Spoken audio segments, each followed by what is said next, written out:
Quran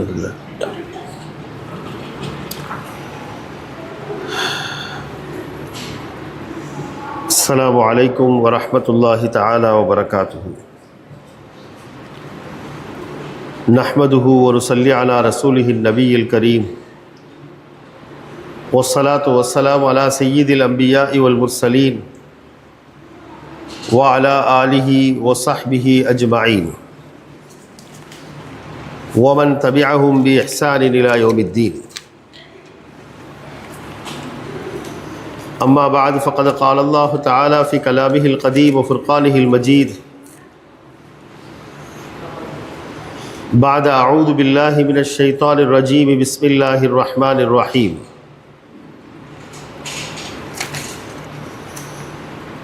is अवल फ़ित्यतु इलल कहफ़ि फ़क़ालू रब्बना आतिना मिन लदुनका रहमा व हय्यि लना मिन अम्रिना रशदा फ़ज़रबना अला आज़ानिहिम फ़िल कहफ़ि सिनीना अददा सुम्म बअसनाहुम लिनअलम अय्युल हिज़्बैनि अहसा लिमा लबिथू अमदा। सदक़ल्लाहु मौलाना अज़ीम। जज़ाकुमुल्लाह।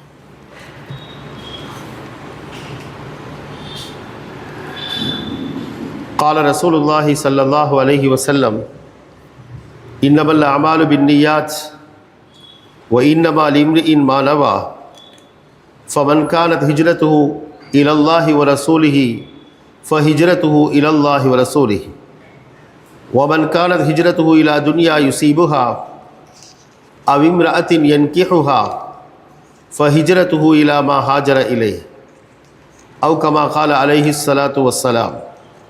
इन उरीदु इल्लल इस्लाह मस्ततअतु व मा तौफ़ीक़ी इल्ला बिल्लाह अलैहि तवक्कलतु व इलैहि उनीब सुब्हानक ला इल्म लना इल्ला मा अल्लमतना इन्नक अंतल अलीमुल हकीम। கண்ணியத்திற்கும் பெருமதிப்பிற்கும் உரிய எனது அருமை இஸ்லாமிய பெரியார்களே, மாண்புசார் உலமாக்களே, அருமை தாய்மார்களே, சகோதரிகளே, அல்லாஹ் தஆலா புனிதமிக்க ஒரு சபையில், பெயரிலேயே புனிதத்தை தாங்கி இருக்கக்கூடிய ஒரு சபையில், எல்லாவற்றுக்கும் மேலாக அஹாதீத்து ரசூல் அலைஹிஸ்ஸலாத்து வஸ்ஸலாம், இறை தூதர் ஸல்லல்லாஹு அலைஹி வஸல்லம் அவர்களுடைய பொன்மொழிகளை பற்றி வாசித்து அதை விவரிக்கக்கூடிய, கேட்கக்கூடிய உன்னதமான ஒரு சபையில் அல்லாஹ் நம்மை ஒன்று கூட்டியிருக்கிறார்.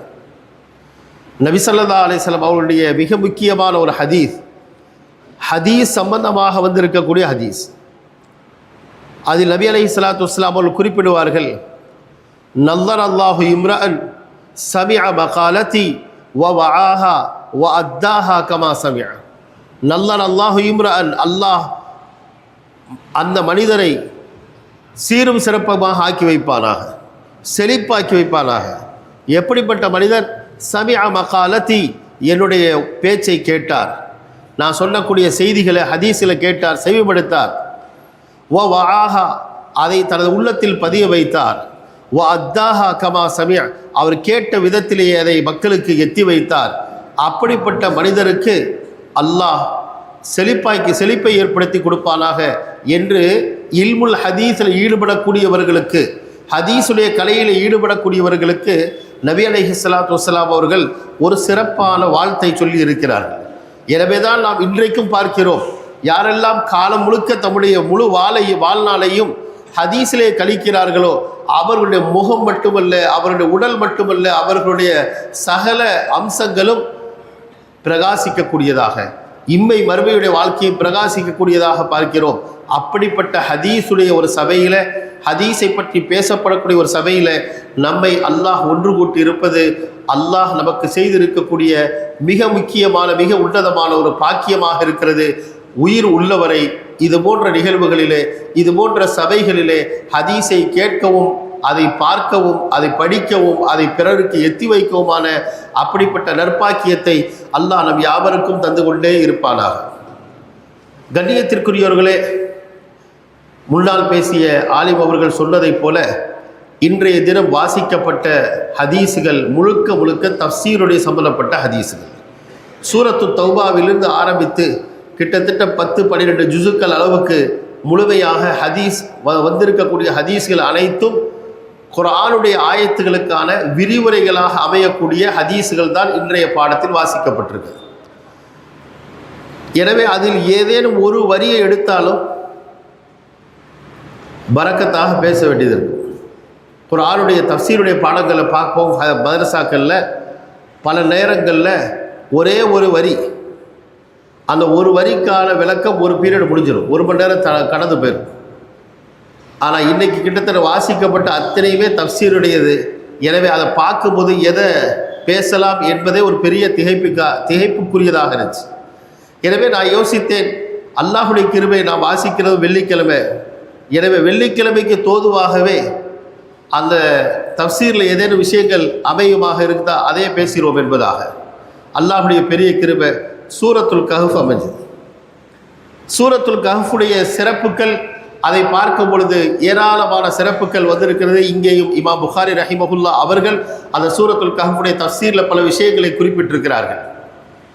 இது அல்லாமல் மற்ற கிதாபுகளில் பார்க்கும்போது திருமதியில், அபூதாவுதில், நசாயியில், முஸ்னத் அஹ்மதில் என்று பார்க்கும்போது எல்லா கிதாபுகளையும் பொதுவான சில அம்சங்கள் அந்த சூரத்துல் கஹஃபுடைய ஒற்றை ஆயத்திற்கு, ஆரம்பமான ஆயத், கடைசியான ஆயத், இரண்டாவது ஆரம்ப 10 வசனம், கடைசி 10 வசனம், அது அல்லாமல் மூன்றாவதாக பார்க்கும்போது முழு சூரா, நாலாவதாக பார்க்கும்போது வெள்ளிக்கிழமை அந்த சூறாவை ஓதுதல் என்று ஒவ்வொன்றுக்கும் ஏராளமான சிறப்புகளை நபி அலைஹிஸ்ஸலாத்து வஸ்ஸலாம் அவர்கள் குறிப்பிட்டிருக்கிறார்கள். முதலாவது ஒரு வசனத்தை, சூரத்துல் கஹஃபுடைய ஆரம்ப வசனத்தை யார் ஓதுவாரோ, வேறு சில ரிவாயத்துக்களை கடைசி வசனத்தை யார் ஓதுவாரோ, இன்னும் சில அறிவிப்புகளில் முதல் 10 வசனங்களை யார் மனப்பாடம் செய்வாரோ, வேறு சில அறிவிப்புகளில் யார் கடைசி 10 வசனங்களை மனப்பாடம் செய்வாரோ, இவர்களுக்கெல்லாம் சிறப்பு உஸிம மின் ஃபித்னத்தி தஜ்ஜால். யார் முதலாவது 10 ஆயத்துக்களை அல்லது கடைசி 10 ஆயத்துக்களை மனப்பாடம் செய்திருக்கிறாரோ அவர் உஸிம மின் ஃபித்னத்தி தஜ்ஜால், தஜ்ஜாலுடைய குழப்பத்தை விட்டும் பாதுகாக்கப்படுவார். யார் ஒரே ஒரு ஆயத்தை ஓதினாரோ, கடைசி ஆயத்தை ஓதினாரோ அவருக்கு ஒளிமயமான ஒரு வாழ்க்கையை அவருக்கு கொடுக்கப்படும், அவருடைய உடல் அளவுக்கு ஒளி ஏற்படுத்தி கொடுக்கப்படும் என்ற ரிவாயத்துக்கள் இருக்கிறது. அபூ தர்தா ரலியல்லாஹு தஆலா அவர் அறிவிக்கிறார்கள் பேர் சொல்லப்பட்ட அந்த கிதாபுகளிலே. இது அல்லாமல் யார் சூரத்துல் கஹ்ஃபை முழுமையாக ஓதுவாரோ அவருக்கும் ஒளிமயமாக்கப்படும், அவருடைய உச்சியிலிருந்து உள்ளம் வரை அடிப்பாதம் வரைக்கும் அவருக்கு ஒளியை ஏற்படுத்தி கொடுக்கப்படும். யார் வெள்ளிக்கிழமை என்று சூரத்துல் கஹ்ஃபை முழுமையாக ஓதுகிறாரோ அவரை பொறுத்தவரை ஒன்றாவது அவருடைய அடுத்த ஜும்ஆ வரை வரக்கூடிய பாவங்கள் மன்னிக்கப்படும், அவருக்கும் ஒளி ஏற்படுத்தி கொடுக்கப்படும், அதே போன்று தஜ்ஜாலுடைய குழப்பத்தை விட்டும் பாதுகாக்கப்படுவார் என்று ஏராளமான சிறப்புகள் இந்த சூறாவிற்கு சொல்லப்பட்டிருக்கிறது.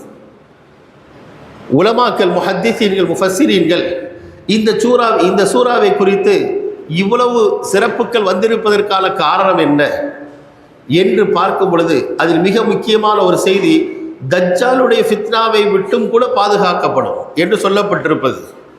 நாம் அறிந்திருக்கிறோம், உலகத்தில் ஏற்படக்கூடிய குழப்பங்கள் ஃபித்னாக்கள்லேயே ஆக முக்கியமான, ஆக பெரிய பாரதூரமான ஃபித்னா தஜ்ஜாலுடைய ஃபித்னா. தஜ்ஜாலினால் ஏற்படக்கூடிய குழப்பம்தான் ஆக பெரிய ஃபித்னா என்பதாக. எந்த அளவுக்கு என்றால் ஹதீஸ்களில் பார்க்கிறோம், நூஹ் அலைஹிஸ்ஸலாத்து வஸ்ஸலாம் அவர்கள் தன்னுடைய கூட்டத்தாருக்கும் தஜ்ஜாலுடைய வருகையை பற்றி எச்சரித்திருக்கிறார்கள் என்று வருகிறது. நூஹ் அலைஹிஸ்ஸலாம் அவர்கள் உட்பட எல்லா நபிமார்களும் தத்தமது கூட்டத்தாருக்கு தஜ்ஜாலுடைய வருகையை எச்சரித்திருக்கிறார்கள் அப்படின்னு இந்த ஹதீஸ் வருகின்ற நேரத்தில் ஒரு கேள்வி இயல்பாக ஏறும். நூஹ் அலைஹிஸ்ஸலாத்துடைய காலம் எந்த காலம்?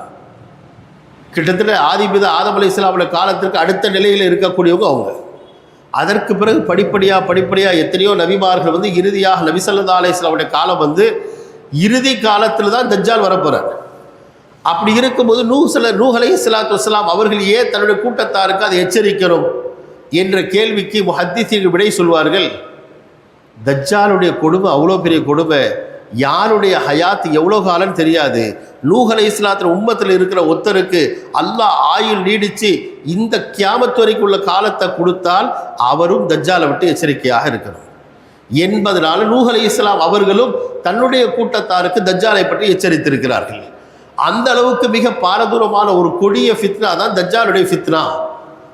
ஹதீஸ்களை பார்க்கும்போது ஆச்சரியமாக இருக்கும். அவனை தஜ்ஜாலுடைய அறிமுகத்தை பற்றி சொல்லும் பொழுது 40 நாட்களில் பூமி முழுக்க சுற்றி தெரிஞ்சு வந்துடுவான். மக்காவிலும் மதீனாவிலும் மட்டும் நுழைய இயலாது, அதை தவிர்த்து ஒட்டுமொத்த துன்யாவிலும் 40 நாட்களில் சுற்றி தெரிந்து வந்து விடுவான். கண்ணுக்கு முன்னால் அவன் போகிற பகுதிகளில் கண்ணுக்கு முன்னால் காய்ந்து கிடக்கும், விவசாயம் இல்லாமல், தண்ணி இல்லாமல், விளைச்சல் இல்லாமல், வேளாண்மை இல்லாமல் காய்ந்து கிடக்கும். அதை பார்த்து சில வார்த்தைகளை சொல்வான், அது அப்படி கண்ணுக்கு முன்னாலே பசுமையாக எழுந்து நிற்கும். இதெல்லாம் பார்க்குற மக்கள் தானாகவே ஈமான பறி கொடுத்துருவாங்க. இவன் தான் கடவுளாக இருக்குவா, நவுதுபில்லா, இவன் தான் கடவுளாக இருக்குவா என்று என்ன தலைப்பட்டு விடுவார்கள். ஹதீஸில் இப்படி வருகிறது, அவன் கையில் தண்ணீர் இருக்கும், அந்த தண்ணீரை நம்ப வேணாம், அது நெருப்பு, அவன் எதை நெருப்பாக காட்டுறானோ அது தண்ணீர் என்பதாக. பித்தலாட்டம், தஜில், தஜ்ஜால் என்ற வார்த்தையுடைய அசல் மூல சொல்லுக்கே தஜில் என்பதற்கே பித்தலாட்டம், ஒன்றை வேறொன்றாக சித்தரித்தல் என்ற கருத்து தான். அப்படிப்பட்ட ஒரு பித்தலாட்டக்காரனாக அவன் இருப்பான். அந்த நேரத்திலும் அந்த ஃபித்னாக்கள் உச்சத்தில் இருக்கு, அந்த உலகத்துக்கு வந்து ஃபித்னாக்கள் உச்சத்தை ஏற்படுத்தியிருக்கிற நேரத்திலும் ஒரு வாலிபர் அவருக்கு முன்னால் வருவார். ஹதீஸ் அவருடைய முகம் ஜொலித்து கொண்டு பிரகாசித்துக் கொண்டிருக்கும், இளம் வாலிபரத்தம் துள்ளி ஓடிக்கொண்டிருக்கும். அவரை பிடிச்சி கேட்பான், என்ன இறைவனாக ஏற்றுக்கிறியா என்பதாக கேட்பார். அவர் சொல்லுவார், கண்டிப்பாக உன்னை ஏற்றுக்க மாட்டேன், உன்னை பற்றி அடையாளம்லாம் எங்களுக்கு நபி ஸல்லல்லாஹு அலைஹி வஸல்லம் சொல்லி தந்திருக்கிறார், எனவே நிச்சயமாக நீ இறைவன் இல்லை என்பது தெளிவாக தெரியும் என்று சொல்லவும் அவன் பிடிச்சி அவரை நிற்க வச்சு ரம்பத்தால் நடு தலையில் ஒட்டுமொத்தமாக வெட்ட வைப்பார்.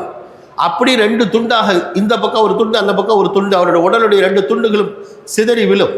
அது 2 துண்டுகளுக்கு இடையில நடந்தும் செல்வான். காரணம், அவன் காட்டுவதற்காக, நான் ஒன்றும் மேஜிக் காட்டலை, இந்த பக்கம் ஒரு துண்டு வந்துருச்சு, இந்த பக்கம் ஒரு துண்டு வந்துருச்சு, நடுவில் தான் நான் நடக்கிறேன் என்று காட்டுவதற்காக நடந்தும் காட்டுவான். அவர் நடந்து காட்டின பிறகு திரும்ப அவரை எழுப்பாட்டுவார். அவர் மீண்டும் அதே பழைய நிலையில் எஞ்சி வருவார். இப்போ கேட்பான், இப்போது நீ என்னை ஏற்றுக்கிறியா அப்படின்னு. அப்போ அவர் சொல்லுவார், இப்போ தான் உன்னை பற்றி மிக தெளிவாக அனுபவபூர்வமாக விளங்கிட்டேன், நிச்சயமாக நீ பொய்யன் தான், நிச்சயமாக நீ பொய்யன் தான் என்று எனக்கு இதுவரைக்கும் கேள்விப்பட்டிருந்தேன், இப்போ நான் யதார்த்தத்தில் ஹக்கீக்கத்தில் விலகி கொண்டேன் என்பதாக சொல்வார். இப்படி ஏராளமான செய்திகள் அவனை பற்றி இருக்குது. அப்பேற்பட்ட ஒரு ஃபித்னா தான் தஜ்ஜாலுடைய ஃபித்னா. மக்கள் லேசில் அவனை பார்த்து தன்னுடைய ஈமானை பறிகொடுக்கக்கூடிய ஒரு அபாயகரமான சூழல் இருக்கும். அப்பேற்பட்ட ஃபித்னாவை விட்டும் பாதுகாப்பு கிடைப்பதற்கு நபி ஸல்லல்லாஹு அலைஹி வஸல்லம் அவர்கள் நமக்கு சொல்லித்தந்த ஒரு மிக லேசான ஒரு அமல் தான் வாரந்தோறும் வெள்ளிக்கிழமைகளில், வியாழக்கிழமை பின்னேரத்தில், வெள்ளிக்கிழமை சுபுகிலிருந்து மட்டுமல்ல, வியாழக்கிழமை மகரிபிலிருந்து ஆரம்பித்து வெள்ளிக்கிழமை மகரிப் பாங்கு சொல்கின்றவரை அந்த நேரத்துக்குள்ளால் ஒரே ஒரு தடவை சூரத்துல் கஹ்ஃபை முழுசாக ஓதுங்க. ஒரே நேரத்தில் மொத்தமாக ஓத முடியாவிட்டாலும் பிரித்து அந்த குறிப்பிட்ட நேரத்துக்குள்ளே பிரிச்சாவது நாளைக்குள்ளே ஓதி முடியுங்க. கண்ணியத்திற்குரியவர்களே, அப்படி என்ன இந்த சூரத்துல் கஹ்ஃபில் இருக்குது என்று சொன்னால் முஹத்திஸீன்கள் சொல்வார்கள், முஃபஸ்ஸிரீன்கள் சொல்வார்கள், இந்த சூரத்துல் கஹ்ஃபில் ஃபித்னா சம்பந்தமான பல நிலைகளை விவரிக்கப்பட்டிருக்கு. மனிதனுக்கு என்னென்ன வகையிலெல்லாம் குழப்பங்கள், ஃபித்னாக்கள் ஏற்படலாம் என்று மிக முக்கியமாக அதில் சொல்லப்படக்கூடிய 4 நிலைகள், 4 செய்திகள். அதில் முதலாவது கஹ்ஃப் வாசிகள், குகை தோழர்கள் என்று யாரை சொல்கிறோமோ அப்பேற்பட்ட நபர்களுக்கு ஏற்பட்ட சோதனை. முதலாவது ஃபித்னா இந்த சூறாவில் சொல்லப்படக்கூடிய அந்த குகை தோழர்களின் செய்தி மூலமாக நமக்கு உணர்த்தப்படக்கூடிய முதலாவது ஃபித்னா நம்முடைய இல்முக்கும் நம்முடைய ஈமானுக்கு, கொள்கைக்கு ஏற்படக்கூடிய ஃபித்னா, நம்முடைய ஈமானுக்கு ஏற்படக்கூடிய ஃபித்னா. அந்த குகை தோழர்கள் அப்படிப்பட்ட ஒரு சூழ்நிலையில் தான் சிக்கியிருந்தார்கள். அவர்கள் குஃப்ரியத் நிறைந்த, ஷிர்க் நிறைந்த ஒரு நாட்டில் வசித்து வருகிறார்கள். நாட்டினுடைய அரசன் ஒரு கொடூரக்கார பிற்போக்குத்தனமானவனாக இருக்கிறார். அவனுடைய நிர்பந்தத்தால் மக்கள் எல்லாம் ஷிர்க்கில், குஃப்ரில் மூழ்கி இருக்கிறார்கள். அந்த அரசனுடைய பேரும் கூட திக்யானூஸ் என்று சொல்லப்படுகிறது. இன்றைக்கும் கூட புறக்கத்தில் பிற்போக்குத்தனத்திற்கு வார்த்தையே திக்யானூசியத் என்பதாக சொல்கிறார்கள். அப்பேற்பட்ட ஒரு அரசன் மக்களை எல்லாம் நிர்பந்தித்து ஷிர்கில் தான் ஈடுபடணும், குஃப்ரில் தான் ஈடுபடணும் என்பதாக வச்சிருக்கிறார். ஆனால் அதே அரசனுடைய மந்திரி பிரதானிகளின் குடும்பத்தை சார்ந்த சில வாலிபர்கள் தான் இந்த வாலிபர்கள். இவர்கள் எல்லாம் இயல்பாகவே யோசிக்கிறார்கள், அல்லாஹ் யாருக்கு ஹிதாயத்தை கொடுக்க நாடிவிட்டாலும் அவர்கள் அந்த ஹிதாயத்தை அடைந்தே தீருவார்கள். இதே சூறாவில் வந்து ஒமை யஹ்தில்லாஹு ஃபஹுவல் முஹ்தத், அல்லாஹ் யாருக்கு நேர்வழி காட்டி விட்டாலும் அவர் தான் நேர்வழி பெற்றவராக இருப்பார். அந்த மாதிரி அந்த வாலிபர்களுக்கும் அல்லாஹ் தஆலா ஹிதாயத்தை, நேர்வழியை விளங்கக்கூடிய பாக்கியத்தை கொடுத்திருக்கிறார். எனவே ஒரு சமயம் அந்த நாட்டில் அரசரின் சார்பாக பெரும் திருவிழா ஒன்று நடத்தப்படுகிறது. ஒரு கோயில் திருவிழா மாதிரி பெரும் திருவிழா நடத்தப்படுகிறது.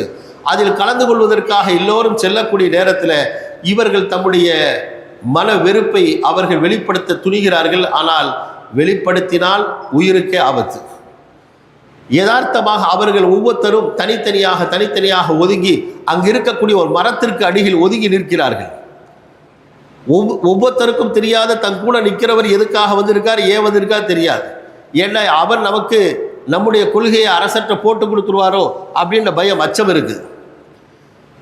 யதார்த்தமாக ஒவ்வொருத்தராக தனித்தனியாக வந்து நிற்கிறாங்க. வெகு நேரமாக நின்று கொண்டு இருக்கும் போது இறுதியாக அவர்களுக்கு மத்தியில் உரையாடல் ஆரம்பிக்கிறது.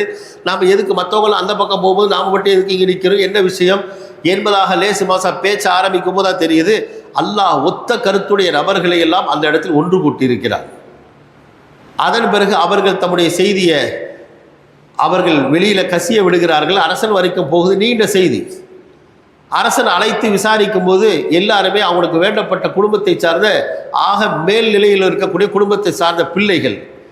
அதனால் அரசர் சொல்கிறார், உன்னை நான் கொல்லணும், ஆனால் அவசரமாக கொல்லலை, நீங்கள்லாம் சின்ன பிள்ளைகளாக இருக்கிறீங்க, கொஞ்சம் யோசிச்சு பாருங்க என்று யோசிப்பதற்கான ஒரு சந்தர்ப்பத்தை கொடுக்குறார்.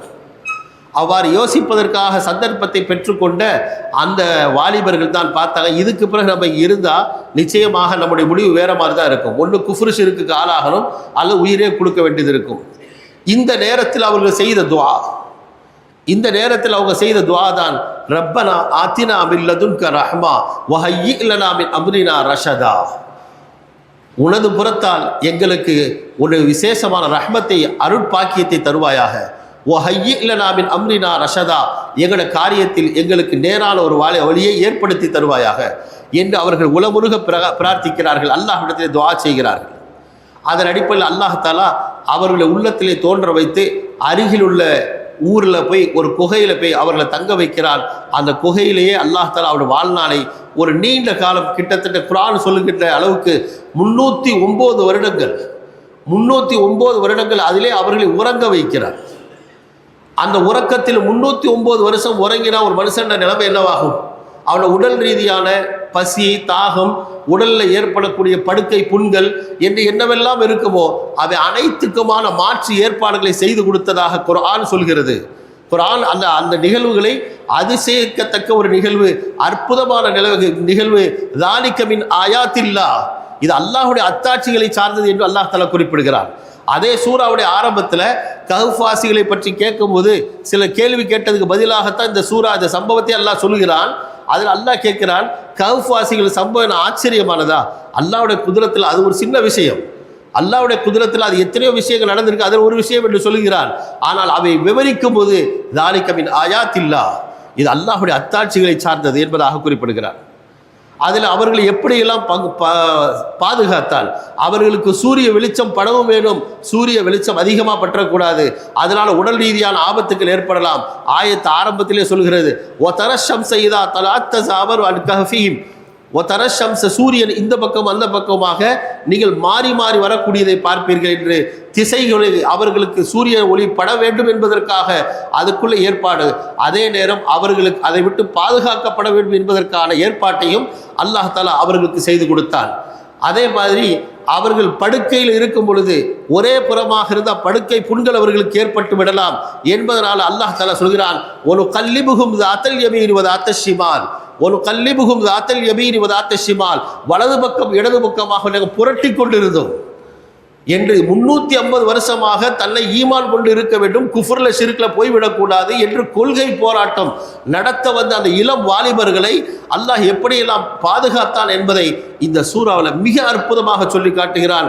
ஈமான் உடையவர்களுக்கு, ஈமானிய சத்திய கொள்கை தேடுபவர்களுக்கு இதில் ஏராளமான படிப்பினைகள், ஒவ்வொரு வசனத்திலும், வசனத்துடைய ஒவ்வொரு வரிகளிலும், அந்த வரிகளுடைய ஒவ்வொரு துளிகளிலும் ஏராளமான பாடங்கள் இதில் அல்லாஹ் கொட்டி வைத்திருக்கிறார்.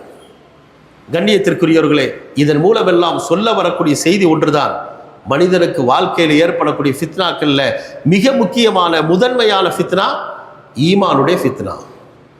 நாம் எந்த நேரத்திலும் தவற விட்டுவிடக்கூடாத, எந்த நேரத்திலும் அலட்சியமாக விட்டுவிடக்கூடாத ஒரு பெரும் பாக்கியம்தான் அல்லாஹ் நமக்கு தந்திருக்கிற ஈமான் என்ற பெரும் பாக்கியம். இன்றைய கால சூழல் நான் சொல்லி உங்களுக்கு தெரிய வேண்டிய அவசியம் இல்லை. நம்முடைய இந்த நாம் பிறந்து வளர்ந்த இந்த ஊர் ஒரு காலத்தில் எப்படி இருந்துச்சு, இந்த நாடு எப்படி இருந்துச்சு, இந்த நாட்டில் நமக்கு என்னென்ன உரிமைகள் இருந்துச்சு. ஆனால் இன்று அவைகள் கண்ணுக்கு முன்பதாக ஒவ்வொன்றா பறிக்கப்பட்டு வரக்கூடிய செய்திகள் எல்லாம் நமக்கு ஆச்சரியத்தை தரக்கூடியதாக இல்லை, சகஜமாகி கொண்டே இருக்குது. எல்லாம் பழகி போச்சு.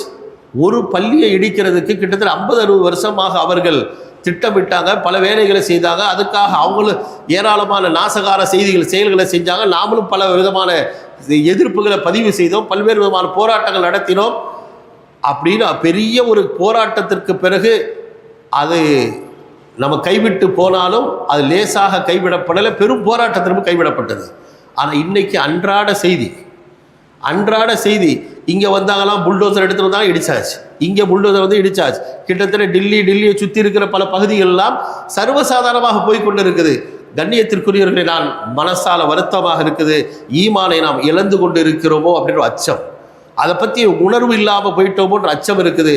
அது மட்டும் இல்லாமல் குறிப்பாக நான் சொல்ல விரும்புவது இன்றைய கால வாலிபர்கள். இந்த சூறாவில் சொல்லப்படக்கூடிய செய்தியும் அல்லாஹ் சொல்கிறான் யாரை பற்றி, இன்னஹும் ஃபித்யத்துன், ஆரம்பிக்கும் போதே சொல்கிறார் இன்னஹும் ஃபித்யத்துன் ஆமனூ பி ரப்பிஹிம், அல்லாஹை பற்றி தங்களுடைய இரட்சகனை கொண்டு ஈமான் கொண்ட சில வாலிபர்கள், ஓ ஜித்னாஹும் ஹுதா, அவர்களுக்கு நாமும் நேர்வழி அதிகப்படுத்தி கொடுத்தோம். இன்றைய வாலிபர்கள்ட்ட ஈமானை பற்றியோ இஸ்லாத்தை பற்றியோ மார்க்கத்தை பற்றியோ அந்த உணர்வு இருப்பதாகவே காண கிடைக்கல. வெகு பயமாக இருக்குது. எதிர்காலம் கண்ணுக்கு முன்னாலே என்னவாகுமோ, நம்முடைய இளம் தலைமுறை எந்த நிலையில போய் சேர்ப்பாங்களோ அப்படின்னு ஒரு அச்சம் இயல்பாகவே ஏற்படுகிறது.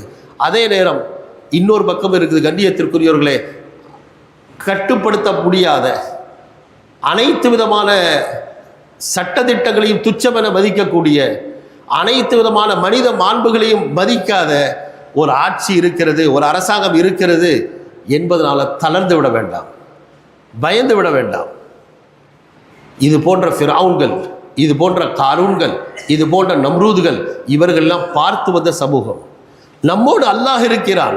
எப்படி இந்த வாலிபர்கள் வெறும் இள வயசுள்ள வாலிபர்களாக இருந்தும் அவர்கள் மனம் தளரல, தன்னுடைய குஃப்ரியத்தான ஷிர்கியாத்தான கொள்கையை தூக்கி பிடிக்கக்கூடிய ஒரு அரசனுக்கு எதிராக அவர்கள் அல்லாஹுக்கு முன்பதாக துணிந்து நின்றார்களோ, அல்லாஹ்விடத்தில் சரணாகதி அடைந்தார்களோ, ரப்பனா ஆத்தினா மின் லதுன்க ரஹ்மா வ ஹய்யி லனா மின் அம்ரினா ரஷதா என்ற ஒரு துஆவின் மூலம், உளப்பூர்வமான தியாகத்தோடு கூடிய ஒரு பிரார்த்தனையின் மூலமாக வாழ்க்கையை புரட்டி போட முடிந்ததோ, சரித்திரத்தை மாற்ற முடிந்ததோ, அப்படிப்பட்ட அதே அல்லாஹும் அதே துஆவும் அதே உழைப்பும் அதே முயற்சியும் நம்மிடத்தில் இருக்குமாக இருந்தால் அல்லாஹ் நமக்கும் உதவி செய்வார். ஒவ்வொரு காலகட்டத்திலும் உதவி செய்திருக்கிறான். வாழ்க்கையில தில்கல் ஐயாமுனு தாவிலுஹா பைனன் நாஸ், காலத்தில் இந்த சூழல்களும் மாறி மாறி வரும். அவர் வரக்கூடிய நேரத்தில் இஸ்திகாமத்தோட நிலையாக இருந்து, ஈமான நிலைத்திருந்து, எல்லா நிலையிலும் அல்லாஹுக்கே நாம் அடிபணிவோம், எல்லா நிலையிலும் அல்லாஹுக்கு மாத்திரமே அடிபணிவோம், வேறு எவருக்கும் அடிபணிய மாட்டோம் என்பதில் உறுதியாக இருந்தால் அல்லாஹ் அதற்கான சூழலையும் ஏற்படுத்துவார். ஏனென்றால் கடந்த காலத்தில் ரஷ்யா போன்ற பகுதிகள், நான் வாசிக்கிறவே புகாரி என்ற இது உன்னதமான கித்தாப், இந்த புகாரி என்ற கித்தாவை உருவாக்கிய தொகுத்தளித்த இமாம் புகாரி ரஹிமஹுல்லா அவர்கள் வசித்த பகுதி, அவங்கள வாழ்ந்த பகுதி அதே ரஷ்யாவுடைய பகுதியில் தான். இன்னைக்கு அது சிதறுண்டு சின்னாபின்னம் ஆயிடுச்சு, பல நாடுகளாக ஆயிடுச்சு. ஒரு காலத்தில் சொல்லப்பட்டது இரும்பு திரை போர்த்தப்பட்ட நாடு ரஷ்யான்னு, இன்னைக்கு அதனுடைய கதியே அல்லோலப்பட்டு கொண்டிருக்கு. அந்த ரஷ்யாவை பூர்வீகமாக கொண்டவர்கள் தான் இமாம் புகாரி மட்டுமல்ல, அநேகமாக எல்லா முஹத்திஸீன்களும் யாரெல்லாம் பிரபலமான கித்தாபுகள் எழுதியிருக்கிறார்களோ, இமாம் புகாரியாக இருக்கட்டும், இமாம் முஸ்லிம், இமாம் திர்மிதி, இமாம் இப்னு மாஜா என்று ஏராளமான பல முஹத்திஸீன்கள் அந்த ரஷ்யாவை சூழ உள்ள பகுதிகளை சார்ந்தவர்கள் தான். அந்த அளவுக்கு இல்மும் ஈமானும் செழித்து வளர்ந்து ஆளாகி இருந்த பகுதிகள் அந்த ரஷ்யா. அதற்கு பிறகு என்ன நடந்தது சரித்திரம் தெரிச்ச எல்லாருக்கும் தெரியும். ஒரு 50 வருஷத்துக்கு முன்னால் 60 வருஷத்துக்கு முன்னால் என்ன நடந்துச்சு? கம்யூனிஸ்ட் மிகுந்து போச்சு. ஈமானை பற்றி பேச இயலாது, குரானை வெளியில் காட்ட இயலாது, பள்ளியில் போய் பகிரங்கமாக பாங்கு சொல்ல இயலாது, தொலை இயலாது, உடனடியாக அரசாகும். ஆனால் அங்கும் கூட இஸ்லாம் இன்றைக்கும் நிலைத்திருக்கிறது. அங்கு அவ்வளோ சிக்கல்களுக்கு மத்தியிலும் கூட இஸ்லாம் நிலைத்திருந்தது. அப்பொழுதும் குரான் ஹிஃப்ல் செய்யப்பட்டது. அப்பொழுதும் மார்க்க அறிஞர்கள் உருவாகி கொண்டே இருந்தார்கள். பகிரங்கமாக இல்லை, மறைமுகமாக, தெளிவாக, துணிச்சலாக இல்லை, பயந்து பயந்து அவர்கள் அரசாங்கத்துக்கு பயந்தார்கள். அதே நேரம் அல்லாஹுடைய பயம் அதை விட அதிகமாக இருந்துச்சு. சமீபத்தில் சென்ற வாரம் வஃபாத்தாகிவிட்ட ஒரு பெரும் அறிஞர், நக்ஷபந்தியா தரீகாவை சார்ந்த ஒரு பெரும் அறிஞர், அவர்கள் குறிப்பிடுகிறார்கள், மௌலானா பீர் துல்ஃபிகார் ரஹிமஹுல்லா அவர்கள் குறிப்பிடுகிறார்கள், அந்த தடை காலத்தில் 1970களுடைய காலத்தில் இவர்கள் தன்னுடைய அனுபவத்தை சொல்கிறார்கள். ரஷ்யாவில் மாஸ்கோவில் நான் கடந்து போயிட்டு இருக்கிறேன். அவர்கள் சொல்கிறார், மாஸ்கோவில் கடந்து போகிறேன். அந்த நேரத்தில் பாக்கெட் சைஸ் குரான் இருக்குது. அப்போ எதிர்த்த மாதிரி ஒரு வயசான பொம்பளை வந்து இவருடைய இஸ்லாமிய தோற்றத்தை பார்த்துட்டு அவங்க சந்தித்து கேட்குறாங்க, இது என்னது பாக்கெட்டை வச்சுருக்கீங்க அப்படின்ட்டு. அதை சொல்லும்போது இவங்க சொல்ல, இது என்னோட குரான். இது அந்த பெண் யாரும் முஸ்லீமா காஃபிரா தெரியாது. அதனால செய்தி என்னுடைய மார்க்கத்துடைய வழிகாட்டி நூல் குரான், அதை நான் வச்சிருக்கிறேன். அப்போ அந்த பொம்பளை கேட்குறா, இதை கொஞ்சம் தாங்களே நான் பார்க்கட்டும் அப்படின்னு சொல்லிட்டு இவர் தயங்கி கடைசியில் அந்த பெண்ணை பற்றி விசாரித்து சரின்னு கொடுக்குறார். அது வயசான மூதாட்டி அந்த குரானை எடுத்து தன்னை கண்ணில் ஒத்தி வச்சு கொண்டு சொல்கிறார், எங்களோட வாப்பா அம்மா இதை தான் ஓதிக்கிட்டு இருந்தாங்க, எங்களோட வாப்பா அம்மா இதை தான் ஓதிக்கிட்டு இருந்தாங்க. ஆனால் இன்னைக்கு இதை பார்க்கறது எங்களுக்கு பாக்கியமாக இருக்குது, அது எங்களால் பார்க்க முடியல, பார்க்கறது பாக்கியமாக இருக்குது என்பதாக சொல்ல அந்த அளவுக்கு நிலைமை தலைகீழாக போயிடுச்சு. அதே பயணத்தில் மௌலானா அவர்கள் சொல்கிறார்கள், ஒரு பக்கத்தில் பள்ளி ஜும்மாவுடைய தொழுகணும், மற்ற வக்தெல்லாம் கூட நாங்கள் ஹோட்டலில் அங்கங்கே தகுதாச்சு, பள்ளியோட தேடி போய் அங்கே தொழுகலான்னு பார்த்தா அந்த பள்ளி மூடி இருக்குது. விசாரித்து சுத்தமுத்த விசாரித்து பார்த்தா அவங்க சொல்கிறார், சாவி இருக்குது, ஆனால் நாங்கள் வரமாட்டோம், நாங்கள் அங்கே வர இயலாது, நீங்களாக போய் எதையாவது செஞ்சு நீங்கள் போலீஸில் மாட்டிக்கொண்டால் அதுக்கு நாங்கள் எதுவும் செய்ய இயலாது என்பதாக சொல்ல, இவர் சொன்ன பிரச்சனையை நான் பார்த்துக்கிறேன் என்பதாக சொல்லி அந்த சாவியை வாங்குறான். இறுதியாக சாவியை கொடுக்கப்படுது. இவராக போய் பார்த்தா பள்ளியெல்லாம் தூசியாக இருக்குது, அத்தனையும் சுத்தம் பண்ணி இவர்கள் பாங்கு சொல்ல ஆரம்பிக்கிறார்கள். அந்த மக்கள் எல்லாம் வெளியிலேருந்து வேடிக்கை பார்க்குறாங்களே தெரியும், யாரும் உள்ளே வர தயாரில்லை. இத்தனைக்கும் அத்தனை பேர் முஸ்லீமான சமூகத்தை சார்ந்தவர்கள், இஸ்லாமிய சமூகத்தை சார்ந்தவர்கள். அதற்கு பிறகு இவர் தனியாக தொழுகிறாரு. தொழுது முடிச்ச பிறகு சாவியை கொடுக்க போகிற நேரம் அங்குள்ள 2 பிள்ளைகள் வந்து அழைச்சி, எங்கள் வீட்டுக்கு வந்து கொஞ்சம் ஏதாவது டீ காபி சாப்பிட்டு போங்க என்பதாக நம்ம சொல்கிற மாதிரி அவங்க ஏதோ கூப்பிட்டு அவங்களை உபசரிக்கிறாங்க. அப்போ உபசரிக்கிற நேரத்தில் கேட்குறா, நீங்களாம் முஸ்லீமாக இருக்கீங்களே, உங்களுக்கு குரான்லாம் தெரியுமா, அது தெரியுமா, இது தெரியுமா, நிறைய விஷயங்கள் பேசுகிற நேரத்தில் அந்த பிள்ளைங்க அங்கே இருக்கிறவங்க சொல்கிறாங்க, இந்த பிள்ளைகளை எங்களோட பிள்ளைலாம் ஆஃபீஸ் மாதிரி தான், இந்த பிள்ளைகள்லாம் ஆஃபீஸ் மாதிரி தான். இவருக்கு ஆச்சரியம். இவருக்கு ஒரு பக்கம் தொழுகை இல்லை, தொழுகிறதுக்காக பள்ளிக்கு வர்றாங்க இல்லை, அதே நேரம் ஆஃபீஸ் மாராக இருக்கிறாங்க. கையில் இருக்கிற அதே குரானை கொடுத்து எடுத்து சும்மா கொடுக்குறா, இதை ஓதுப்பா அப்படின்னு சொல்லி கொடுக்குறாரு. இவருக்கு நம்பிக்கை வரல, ஆஃபீஸாக இருப்பான்னு நம்பிக்கை வரல, பார்த்தாவது ஓதுறானா பார்ப்பன்னு சொல்லி கையில் குரானை கொடுத்தா அவனுக்கு வாசிக்க தெரியல, அந்த குரானை வாசிக்க தெரியல. இவர் சொல்கிறார், நீங்கள் ஆஃபீஸுங்கிறீங்க, ஆனால் பார்த்து கூட ஓத தெரியாமல் இருக்கிறானேன்னு.